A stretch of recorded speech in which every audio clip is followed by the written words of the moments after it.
Breaking news, another large and deadly earthquake overnight. This time in Ecuador in South America. We want you to look at this video. Shoppers in a store, they are holding boxes above their heads as the earthquake sirens wail. And this comes on the heels of two big quakes in Japan, where rescuers are searching for survivors right now amidst terrifying aftershocks. So we have now seen 3 earthquakes in 3 days in what is known as the Ring of Fire. It's that hot zone that forms a horseshoe around the Pacific Ocean. In a moment, we're going to ask an expert, could these events trigger a quake for us here at home? But we're going to start right now with ABC's Matt Gutman, who is in Japan for us this morning.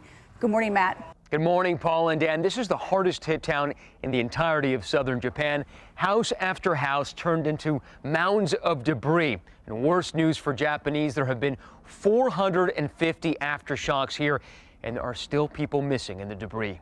This morning, that army of rescuers in blue scouring rivers of mud for the missing. A last-ditch effort of recovery after landslides triggered by that spasm of earthquakes swallowed bridges, roads, and homes. Mother Nature seemingly rising up against southern Japan. The biggest quakes both striking in the dead of night. Thursday and Saturday so violent they sent the surveillance cameras spinning. Japan's most active volcano roaring to life. And the rain triggering those mudslides and hampering rescues. The town of Mashiki, the hardest hit.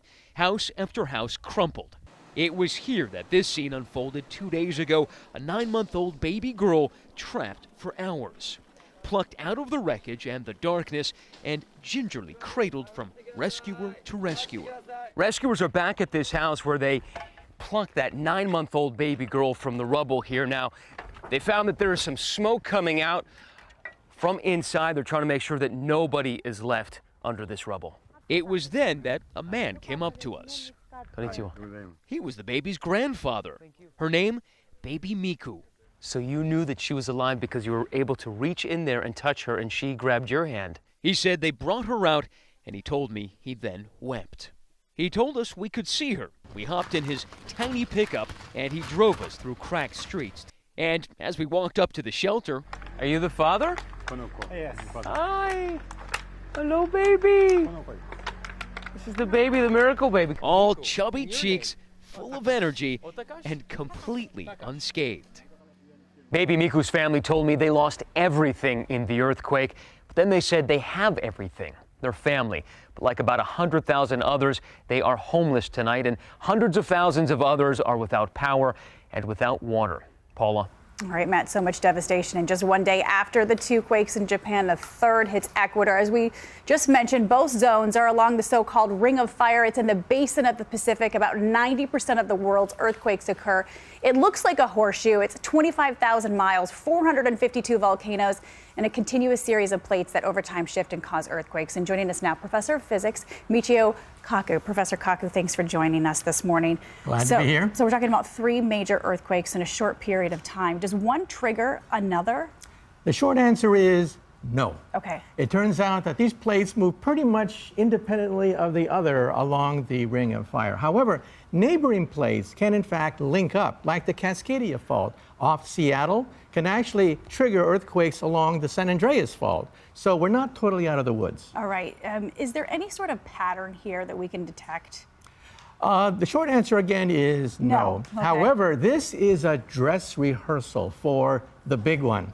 There is a time bomb in the west coast of the United States. So it's not a matter of if.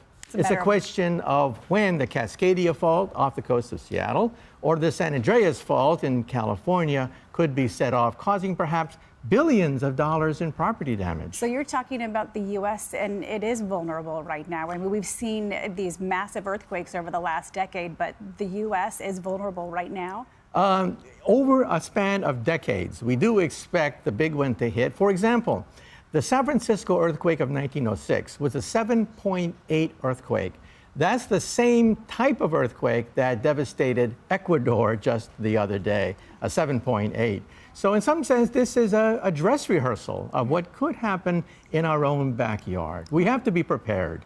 All right, Professor Kaku, you're a professor of physics. Thanks for breaking it down. I know we wish we had a little bit more time with you, but thanks for joining us. And our thoughts and prayers go out to all those families struggling in Ecuador and Japan this morning.